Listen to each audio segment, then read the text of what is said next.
माझ्या तरुण मित्रांनो, तुम्ही रस्त्यावर का उतरला आहात?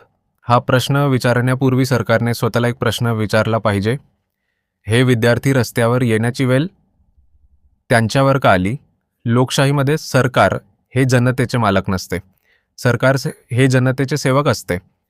त्यामुळे नागरिकांनी प्रश्न विचारले, आंदोलन केले किंवा सत्तेच्या निर्णयाला विरोध केला म्हणून त्यांच्यावर दडपशाही करणे हा लोकशाहीचा मार्ग नाही.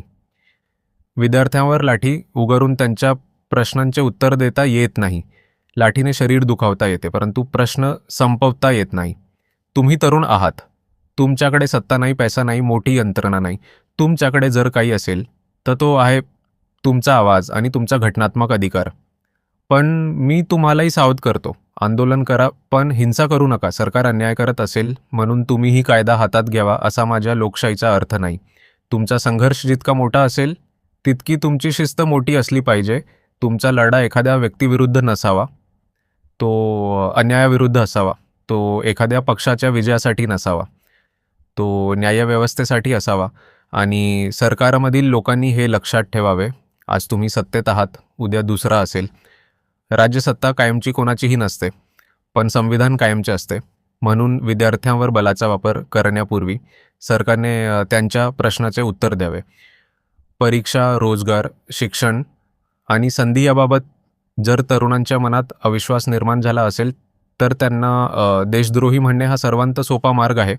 पण त्यांच्या प्रश्नाचे उत्तर देणे हेच खरे शासन आहे. आणि माझ्या तरुण मित्रांनो, तुम्ही केवळ सरकार बदलण्यासाठी लढू नका. व्यवस्था सुधारण्यासाठी लढा. कोणताही पक्ष तुमचा कायमचा मित्र नाही आणि कोणताही पक्ष तुमचा कायमचा शत्रू नाही. तुमची निष्ठा व्यक्तीशी किंवा पक्षाशी नसून संविधानाशी असली पाहिजे. तुमच्या हातात दगड नको, तुमच्या हातात संविधान असू द्या. तुमच्या आंदोलनात द्वेष नको, तुमच्या मागणीत न्याय असू द्या. आणि सत्ताधाऱ्यांना माझे एवढेच सांगणे आहे, जनतेचा आवाज ऐकण्याची ताकद ज्यांच्यात असते तेच खरे लोकशाहीवादी. आवाज दाबण्यासाठी पोलिसांच्या बलाचा वापर करणाऱ्यांनी हे लक्षात ठेवावे.